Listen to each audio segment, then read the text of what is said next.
샬롬.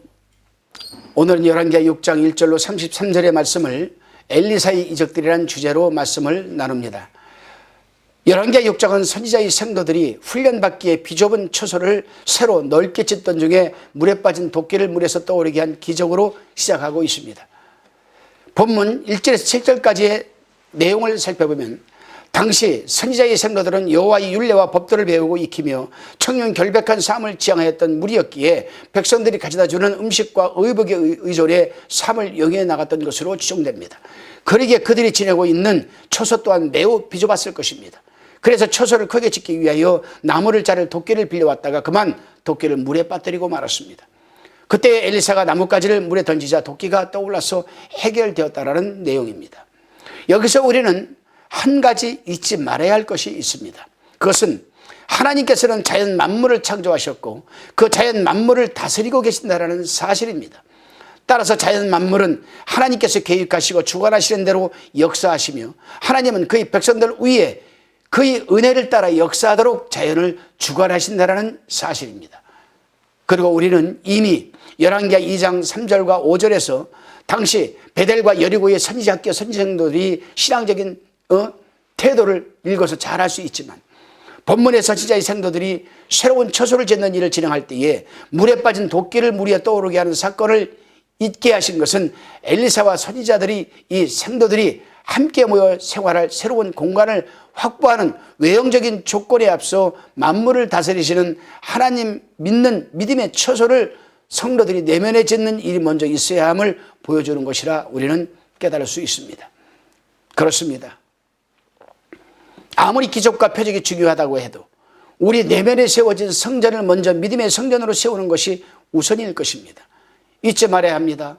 외국에서 나오던 당시 하나님의 백성들 그 많은 역사와 기적과 표적이 따랐음에도 불구하고 그들이 믿음이 없어 다 광야에서 죽어버리고 말았다는 사실을 다시금 우리는 8절로 23절에 대한 말씀을 나누어 봅니다.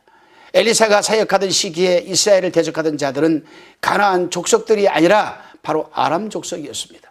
당시 아람 왕은 이스라엘의 왕을 죽이려고 여러 번 군대를 보냈지만은 아람 군대의 치밀한 움직임을 엘리사를 통해 이스라엘 왕 여호람에게 알려주어서 아람 군대는 번번이 실패를 하고 말았습니다.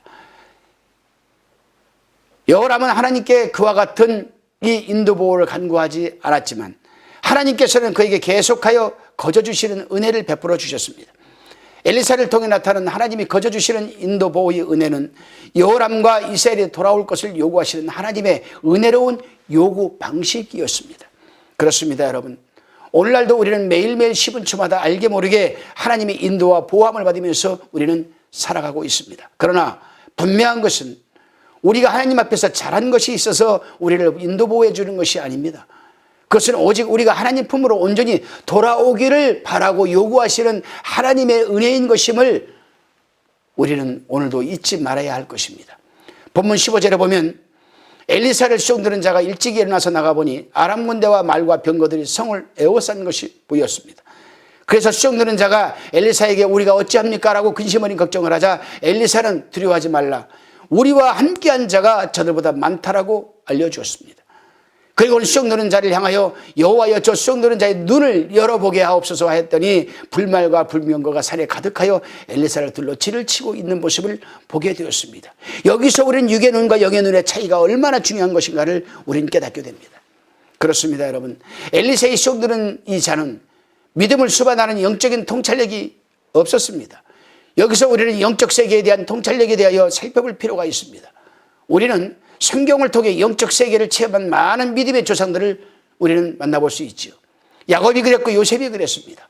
모세가 그랬고 욥이 그랬으며 오늘 본문에 엘리사가 그랬습니다. 그렇다면 이와 같이 영적인 세계를 볼 수 있는 통찰력을 있었던 우리의 믿음의 조상들에게서 공통적으로 발견할 수 있는 특징이 무엇이라 생각합니까? 바로 그들은 믿음을 갖고 기도하는 사람들이었고 청결한 마음의 소유자들이었으며 고난 앞에서도 두려움이 없는 담대한 자들이었다라는 사실입니다. 이 세 가지가 바로 공통점이었습니다.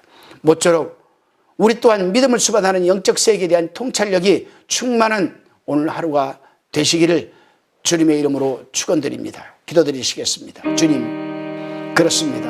우리는 외형만 근사한 예배당과 겉만 그럴듯한 신앙의 경륜과 직분이 중요한 것이 아니라 우리의 내면적인 성전이 더 중요하고 믿음을 수반한 통찰력이 더욱 중요한 것임을 고백합니다. 오늘 하루도 우리가 어느 곳에 있든지 하나님의 내면적인 성전을 세워나가는 켈리, 즉 도구임을 잊지 않는 삶이 되도록 도와주옵소서. 예수 그리스도의 이름으로 기도드리옵나이다. 아멘.